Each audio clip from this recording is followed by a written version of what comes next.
difference, we make it clear. Hello, everyone, and welcome back to another episode of the Spacepower Podcast, brought to you by the Space Force Association.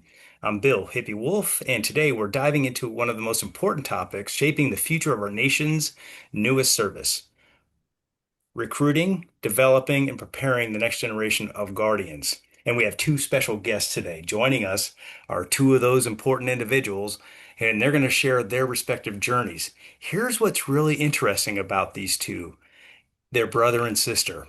So we have Master Sergeant Matthew T. Davis, Superintendent of Space Force Recruiting, and First Lieutenant Hannah Mangum, a newly assessed Space Force officer who recently began her journey as a Guardian. Together, they represent both sides of the talent pipeline: the leadership shaping how Guardians are recruited, and now a new officer who has just answered the call to serve. Master Sergeant Davis and Lieutenant Mangum, welcome to the Space Power Podcast. We're thrilled to have you both here. Hey, thank you so much for having us on, sir. We're super excited. I talked to you last week about Space Force and Space Power. We were out there, and just the connectiveness with the Space Force is amazing. So couldn't be happier to be here today with my sister and talk about our journeys. Yeah, Yeah, we're thank going to you get so in. much. Yeah, go ahead. Yeah, thank you. We've been looking forward to this for quite some time, so we're happy to be here. I really appreciate you both taking time. To get us started, I'd love for each of you to share a bit about your respective backgrounds. Master Sergeant Davis, your path into Space Force recruiting leadership, and Lieutenant Mangum, what drew you to the Space Force and your experience coming into the service? Yes, sir. So joined about 16 years ago, Air Force out of New Orleans. Had no idea what path I was going to take or where I was going to go, but I was excited. So initially, I started the journey. I went in civil engineering, so I went the mechanical route. After 8 years, I got selected for recruiting service. So went over, did enlisted accessions recruiting in Woodbridge, Virginia, right below DC. Right after that, I went into officer accessions recruiting in Long Beach, California, which is kind of where I started bridging my gap between the Air Force and the Space Force with LA Air Force Base right there. So many Guardians hanging around. I really started engaging with the base, getting involved with professional and development opportunities. So I started making Guardian mentors, and then inter-service transfer opened up, and those mentors started sharing those opportunities for me. So you know what, I said, hey, let's try it out. Let's submit a package, and I got accepted. Once I got accepted to the Space Force leadership saw my records, and they said, hey, we're starting to stand up this recruiting mission. We could really use you down here in San Antonio. Would you like to go that direction? So I did switch over into space operations. And then after that, I went down to San Antonio, Randolph Air Force Base to start this journey, and been here for almost 3 years now, seeing the growth of Space Force recruiting and kind of putting my little touch into it. But it's been an exciting journey. So that's a little bit about me. Thank you. And Lieutenant Mangum?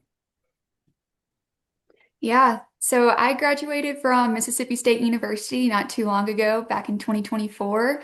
I got my bachelor's degree in educational psychology. And then once I graduated, I decided to move from Mississippi to Provo, Utah, looking for more job opportunities. And I ended up landing a position at a point of sale company doing technical support. So I ended up working that civilian job for about a year and a half. And I kept feeling like there was more out there and my skills can be put to something that can be better and grow my career. So I started having conversations with my family, with Master Sergeant Davis, and we started having conversations about the Space Force.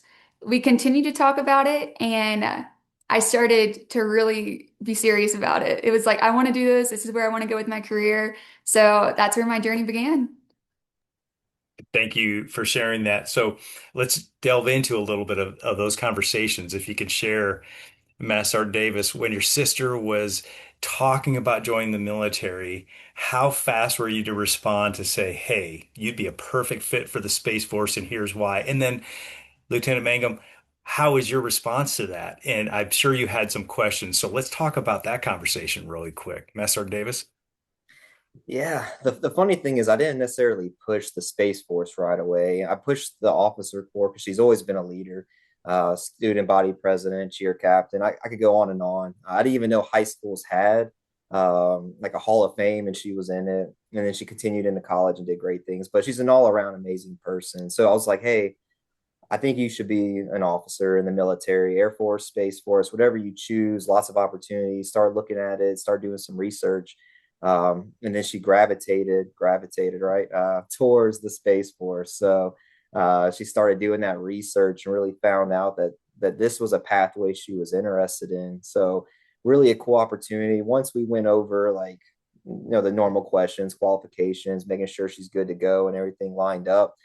From there, it was just answering questions about the Space Force and seeing if this would be a good fit for her. And at the end of the day, it was. Thank you. And Lieutenant Mangum, when you were looking at and exploring the different services, what attracted you ultimately? What did you review and do some research on, and then what ultimately attracted you to the Space Force? Yeah, for sure. So Matt was in the Air Force before the Space Force. So a couple years ago, I would always look into the Air Force and kind of see what positions they had there. Once the Space Force was created a couple years ago and Matt switched over, I started looking into the Space Force as well. And just seeing all of the endless opportunities that you can get from joining the Space Force, I ultimately decided that that was the place for me. Um, and I wanted to be a part of this growing force that you can actually make an impact for. It's so interesting. And then I want to go back to Master Sergeant Davis. Let's talk about the qualifications. Here's what's so interesting about the Space Force that I don't think everybody understands is it's so selective of a service that they can interview everybody they assess into the service individually. And so it's not just hey, let me just submit my application and see what happens and hopefully I get selected. No, it's a rigorous process. Can you talk a little bit about what it entails? Yeah, for sure. So at the end of the day, enlisted or officer, every applicant has to get that top secret clearance, the SCI, and that right away disqualifies a lot of individuals, unfortunately. Just making sure you can clear that background investigation. So citizenship comes into play, foreign contacts comes into play, law violations, drug use, all the things that can just disqualify somebody. Just it could have been 10 years ago. Hey, this happened. Unfortunately, at this time, you're disqualified to join the Space Force because everything we do is top secret. You have to be able to get that. So right away, that's a big one. After that, it's the typical stuff like every other branch. You have to be medically qualified. So you have to go through the military entrance processing station. So a doctor, a physician is going to look you up and down and make sure everything works properly. I wouldn't say there's like there are things that can be an end all be all, but for the most part, if you are interested in recruiting or joining, let them tell you you're disqualified for the most part because we're not physicians, recruiters aren't doctors. So if there's things you're worried about, definitely talk to your recruiter and then let the doctors do that job. But they'll look at you from your eyes, ears, nose, mouth, tongue. I usually say make sure everything works properly, your hands, feet. And then from there, after that, you have to take the test. So if you're going officer, you have to take the Air Force officer qualifying test right now. And then if you want to go enlisted, the Armed Service Vocational Aptitude Battery. So the two tests, and then from there, Space Force enlisted. There's a little bit more. There's a TAPIS test we call it, and that's kind of like a personality test. And we take that personality test, we take the ASVAB, we put them together, and then from there we'll get a qualification score for every individual. So those are the couple of the little qualifications that people have to go through to join. And let's talk numbers while you're talking about qualifications, because I suspect you get reached out by a lot of folks. And it's funny too, because sometimes we as an organization get reached out to as well to say, hey, want to join the Space Force? And I'm like, that's a great call. And you should talk to your recruiter about doing that. So let's talk numbers for a moment. How many folks are joining the Space Force on an annual basis?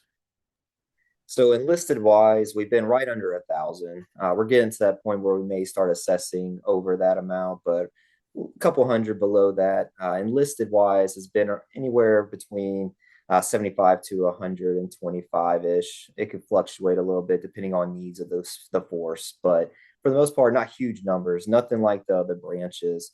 So when I usually tell people is it may be a little bit more selective and competitive, or you may have to wait a little bit longer, but it's worth the wait.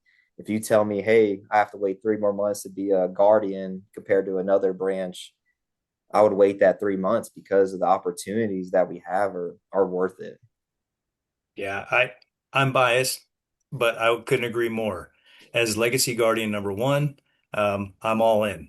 You know, I couldn't join the Space Force probably today, obviously, but to be recognized as Legacy Guardian number one, I'm really just honored. But yeah, the Space Force is where it's at. So let's talk about your sister's journey. Did you help assess her into the Space Force? So I personally didn't help her. I guided her. I told her the process and procedures like I would any other person joining.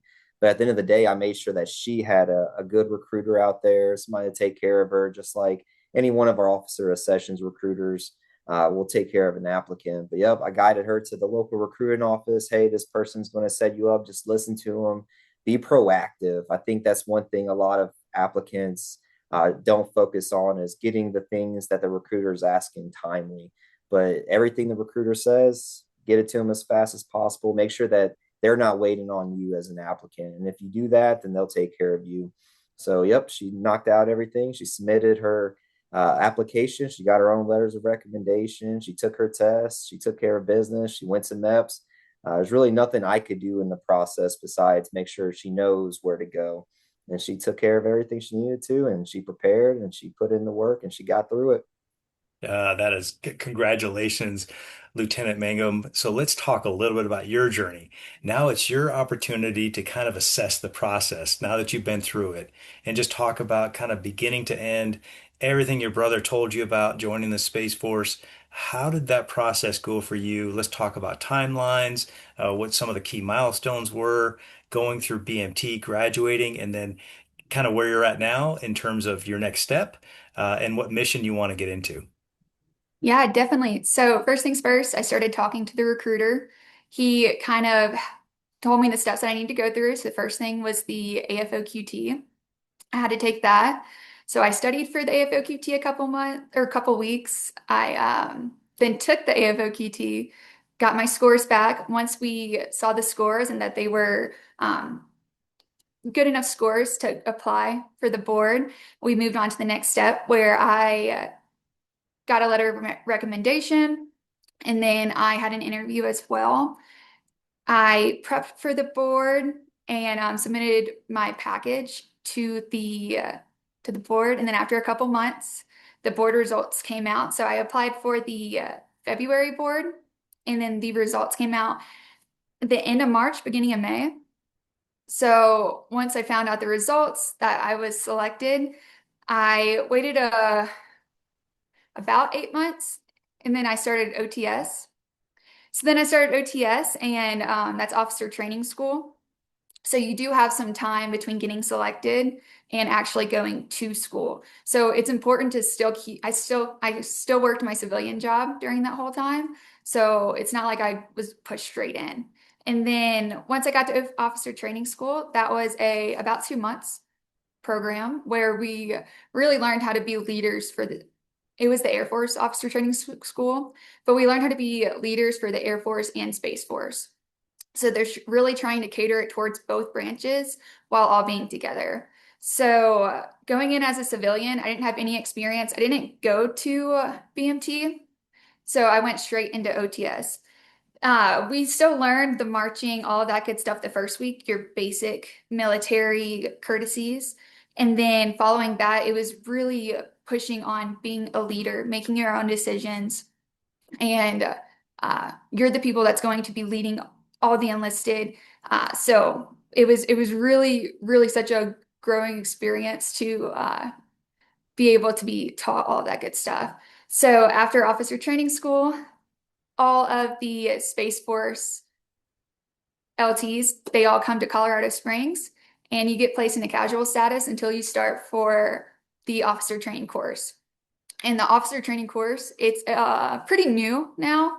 It's what, like 4 classes have graduated so far. In the officer training course, you learn everything from cyber, intel, space ops, and more. So you're learning everything that the Space Force does and has to offer. So it's really nice to get all that experience, and then you will get placed into a job after you'll learn your job about 6 months down the road. So I'm really excited about the opportunity, and I'm continuing to grow, and I'm ready to learn. Yeah, that's really cool. What a journey. So beginning to end, that journey took about a year, 18 months. Yeah, a year, 18 months. It really depends. I know a lot of the priors have a longer, it can Mhm. be like 2+ years if you're prior military to get in, could be a year. So it really just depends on your situation. Okay, thanks. Because I know there's a lot of people out there who are interested in joining the Space Force and they just don't know. So, and thanks for correcting me. You're right. I kept saying BMT earlier, and what you were saying is, hey, no, I went to OTS. So BMT is for enlisted, and OTS, Officer Training School, is for officers. And here's what I find interesting. Tell me a little bit about, because I just heard it before we started talking here, that your husband is also joining the Space Force as an enlisted member. So let's talk about his journey and where he's at on that journey.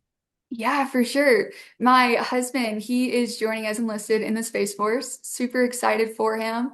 He actually graduated from Mississippi State as well, and he got his degree in business. So neither one of us got, engineering or anything like that, but both of us feel the need to serve. So he decided, he was doing sales. He was tired of sales as well. So we both looked into going in as officers, but he was more drawn to the route of going in as enlisted. So for enlisted, you take the ASVAB instead of the AFOQT, and then you also you apply to a different board than officers. So he started a couple of months ago, and then he already knows his job. So he knows his job before I even know my job, How which is about that? nice. Yes. So he's going to go into space ops. So he knows he's going to go to schooling on space ops in California. And then he's going to go to BMT actually the end of this month. So he's going to ship out here soon within the next 2 weeks. We're really excited for him. He's going to be able to learn all of that good stuff. And then once he's done with BMT, he actually goes straight to his space ops training course for another 4 or 5 months. So he'll be able to learn all about space ops, and then he'll be placed in a unit as well. It's so incredible.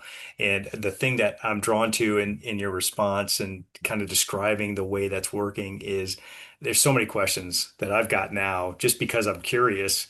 But one, how do you determine, and Master Sergeant Davis, this is probably a question for you. How do you determine whether somebody should apply to be an officer or enlisted? And then when folks have questions about what their career fields are going to be, how do you explain that to them in terms of, hey, here's the different things you can do in the Space Force? So kind of run through the different officer and enlisted tracks, and then the different specialties that folks can look forward to being part of in the Space Force. Yes, sir. So I think it's exciting. And when I speak to somebody about Space Force recruiting, the Space Force has put in the most educated applicants in. I mean, we're putting more people with associates or bachelor's degrees in enlisted route. And then you have to have that bachelor's or master's or even higher education for the officer route. But I could talk to somebody with a bachelor's and just get to know them, their goals, what they want to accomplish, what's driving them to join. Like, Connor, her husband, it's not the financial aspect of becoming a service member. It's the skill sets. It's serving his country. He truly wants to serve. He didn't have to join. There was nothing pushing him besides the fact that he wanted to be a service member. So he's joining for the right reason. I could have pushed him hard. Hey, you need to go officer, but he chose this pathway because he wanted to get in and start serving. And I think that's admirable. So when we talk to other people, though, some people are very drawn to performing. They want to do the job. They want to be part of the cyber world and they want to get that experience and that hands on. Maybe their timeline is a little bit shorter. So, hey, I have a bachelor's degree. I want to serve. Okay, so how fast do you want to get in? Well, enlisted, we could get you in a little bit faster than the officer route. So maybe we start looking that direction. What do you want to do? Well, I'd love to be in the cyber field. Well, enlisted, you'd list the jobs you're interested in. So cyber, intelligence, space operations, those are the big three. There's some shred outs. Maybe we give you a little extra training when it comes to cyber intel, specific areas. But for the most part, they get to list one of those three or all three if they're really interested in any of them. If they just want to be a guardian and I'll take any job, I'm just excited to serve in the Space Force, then list them all. But some people want to, really narrow down their scope, their focus. So that's the different pathway with enlisted. They actually get to put down what specialty, what core competency they want to go towards, and then we'll reserve them that direction. We also have honor guard in the Space Force, which is cool.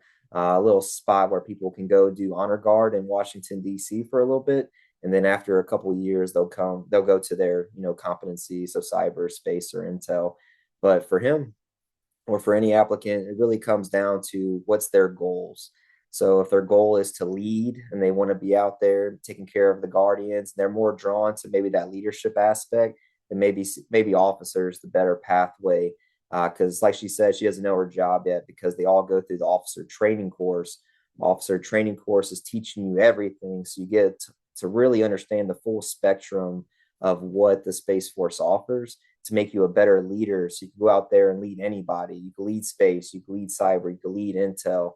You don't have to just be set in one pathway like the other branches. If I'm a pilot, I'm a pilot. I'm not going to go be a civil engineer the next day. So Space Force, though, you get the opportunity to really develop your own path once you get in. So it's really when it comes to applicants, I think it all depends on the individual, their goals, and how we can help them achieve their goals. So that's what we kind of focus on. But yeah, a lot goes into telling somebody to go enlisted or officer, but you can start to feel it. Some people just want to be on the console as fast as possible, and they want to protect the nation. So maybe that enlisted route's a little bit better for them. Thank you for that. Lieutenant Mangum, let's talk about what your expectations are for your career currently in terms of, what mission do you want to be part of? You probably understand the deltas and the squadrons and, just let's talk from a mission perspective, what you're hoping to get into as you go to the next phase. I'm really excited for the officer training course because I will learn cyber intel space ops. And right now I haven't dipped my toes too far into either any subject. So I'm really interested in either space ops or intel right now. Both sound like great routes. I couldn't tell you which one I hope. That's Yeah. that's a to be determined thing. Really, whichever one I am drawn to more as I learn about it in school this upcoming year. And I'm honestly okay with any of them. I think they're all great experiences here. That's cool. Let's talk about culture for a second. So, I suspect you guys, whenever you're in uniform and walking around, I suspect you get surprised looks from folks out on the street on a regular basis. And I've kind of heard some of the anecdotes where folks are like, "The Space Force is real," and "Is this a real thing?" And I've never seen one of you before. So, how do you both approach that? When folks approach you like that, how do you respond? So, Lieutenant Mangum, let's start with you because you're newest here in terms of just getting involved in the military culture and wearing the uniform. So, how has that kind of opened your eyes in terms of just being an ambassador for the service? Yeah, it's definitely eye-opening. Whenever I was in Utah at my last civilian job, when I told people I was applying for the Space Force, a lot of people don't even know it's a branch. They're like, the Space Force, like that's a thing? I'm like, yeah. And at that point, I'm not even too sure what I'm going to be doing. But now, I mean, once you like actually show people there's satellites up there, satellites control everything down here from GPS to, sending a text message to your friend. It's really being all sought over by the Space Force. So it's it's really interesting to see how many people don't understand it. But people are also amazed whenever you do see like you see one of us in uniform. I was at Firehouse Subs the other day just on my lunch break.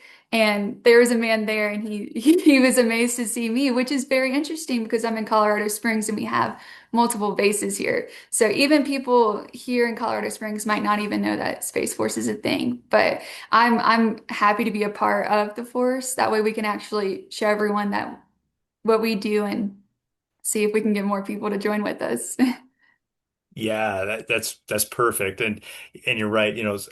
We had a space power conference recently, brought, we call it the largest gathering of Guardians in the galaxy, where we bring thousand Guardians to Orlando, Florida, and really just celebrate all the activities going on within the service. And we capture some snippets from young Guardians and talk about how they respond to those questions. So, now let's turn it over to the recruiter. Master Sergeant Davis, I'm sure you've got a very canned approach to this, but one that we could probably, talk about through into 2026. Yes, sir. Even in, San Antonio, Texas, a military USA, where there's so many service members every day when I'm walking around, because there's not a lot of Space Force out here. There's not a lot of Guardians. They still don't know. So it's exciting. Every opportunity I get where somebody comes up to me and asks if it's fake or if this is a real branch, is that a real uniform? Is that a real cat card?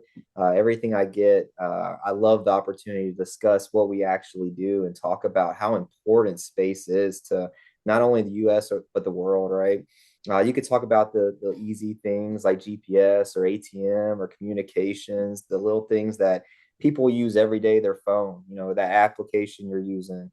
Everything runs through satellites. And guess who's up there taking care of those satellites, protecting those satellites? We are. To the more advanced things like tracking every single object in space. Who does that? We do that, right? So it's important. These satellites are expensive. We don't want little pieces of metal running into a bunch of our satellites, knocking down communications or our GPS opportunities. So little things like that, but really going more in depth into missile warning, little things like that, to making sure we're tracking every single missile getting fired off around the world is huge. So I love talking about it. I love interacting with people. Our recruiters, what's really cool is we call them Guardian Talent Scouts, the Space Forces team, our recruiting team, but they all come from different backgrounds: Intel, cyber, space, Navy, Army, Marines. They bring so much experience that they get to share everything. They could share how, hey, the Navy, we need the Space Force because of X, Y, and Z, or the Army, we needed that communication link, or we wouldn't have had the opportunity to take care of business on our end. So everybody in the other branches understands what we do and they need us. But the civilians, that's who we're really trying to get after with our recruiting mission, is getting that knowledge to them. Thanks for that perspective. Let's pull the thread a little bit on the talent scout concept. So let's talk numbers. Let's talk how many folks you're able to reach, and then I'm sure the audience is, they're curious about how many applicants you get per year versus selectees. For sure. So, talent scouts is the term that the Space Force created for recruiters. So, we're not a traditional recruiter where we have offices all around the country and you could just go in and talk to somebody. Our talent scouts are, directly focusing on finding the right fit for the force, just like a professional sports team, right? They have their scouts that are going out and looking for the right fit for their team. That's what our scouts are doing. They're looking at the right events, the right schools, the right locations. Where can we go to find the most qualified individuals to join our force, or find areas that may not know about the Space Force and get that knowledge out to the field? So a lot of what we do is planning based. We're planning, we're researching, we're looking at different areas around the country that we can focus our attention on. We're utilizing Air Force recruiters still for a lot of the recruiting piece, but for the most part, our scouts are really focusing on their efforts on making sure they're finding the right fit for the force. Numbers wise, we only have 12 currently scouts that are working this mission. So we're doing a lot of things digital, just like this platform here. We're having virtual Q&As where anybody around the country could hop on and ask us questions, talk to a guardian. Once they enter the delayed entry program, we're having monthly calls where they can log in and ask us questions. And then we're working on getting out to regions to talk to people in person as well in those delayed entry programs. As for numbers joining compared to, what's in the delayed entry program, like I said earlier, we're right under that 1,000 mark right now, but our delayed entry program is far exceeding that. So we're getting a good amount of interest for the Space Force. Now, the applicants, since they're still working a lot of times with Air Force recruiters, they'll work with their local Air Force recruiter through the process, like the military entrance processing station, getting set up with that ASVAB. But from there, they choose if they want to list Air Force and Space Force jobs. They could list only Space Force if they want to. And then at that point, they'll wait for that job. But if an Air Force opportunity comes up that they would like to take, they can also jump on that job as well. So a little bit about how our applicants are working, but we're definitely exceeding our numbers when it comes to recruitment. Yeah, 100%. Now, and we'll have another discussion later on to talk about retention, but we'll save that for a later discussion. For both of you, and let's start with Lieutenant Mangum, for students or young professionals or families who may be considering the Space Force, what advice would you give based on your recruitment and accession experience? I really want to emphasize how amazing my journey has been so far. So, if you're even considering a career in the Space Force, I encourage you to do your research because you might be surprised in all the benefits that you can get from a career here. So everything you're going to learn, all the benefits just from being in the military, you get free healthcare, all of that good stuff. So everything as a whole is just really nice. But if you don't have any prior space related experience, you just have to come with a willingness to learn. And they will teach you as much as you can handle. But if you're blessed with the opportunity to join the newest branch of the military, I would totally suggest you to take it. One other thing that I do want to mention is that uh, if you are thinking about taking this path, it's never too early to start prepping.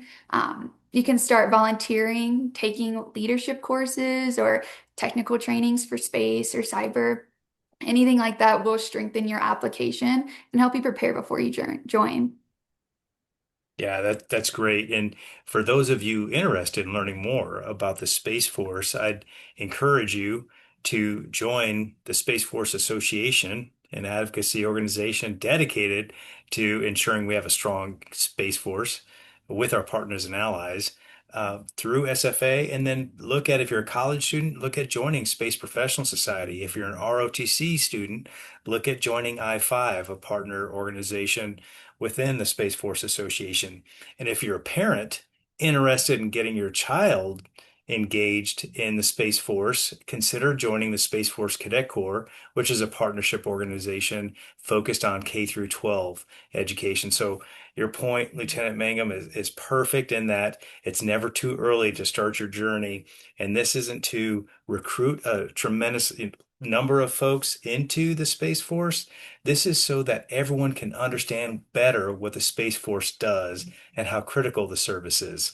So, Beth Sergeant Davis, let's talk about STEM for a second. You know, there's this big call for STEM, and Lieutenant Mangum just said that she doesn't have a STEM degree per se. And so, talk about the numbers and how you discern whether or not you need a STEM degree and what percentage of folks don't have STEM degrees.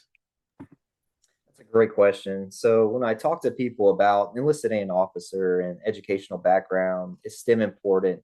STEM is important, right? It's when it comes to the Space Force and what we do, having a STEM background is big. But there's also that whole person concept, right? And just because you may have education in STEM doesn't mean you would be a good fit for the Space Force. Is the way I explain it.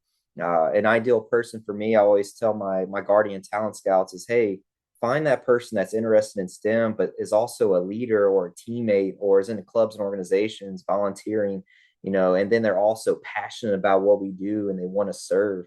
Like we could find that person with the numbers that we have and what we're trying to find. We can look for individuals that will be a good team fit, not just education wise, but somebody that can, lift those up around them, take care of people, and really give it their all. And they're out there, so having STEM, yep, that's one piece of the puzzle, but it's not the end all be all piece when it comes to it. So yep, if you have that STEM, like Lieutenant was saying, definitely take the time to take advantage of other opportunities. Join SFA, be a part of those clubs and organizations out there. Start getting involved in leadership because those are the other pieces that we care about in the Space Force, and we want to bring in those individuals. So we look at we at one point we talked a little bit about STEM, but we also brought up STEAM, the arts piece of it.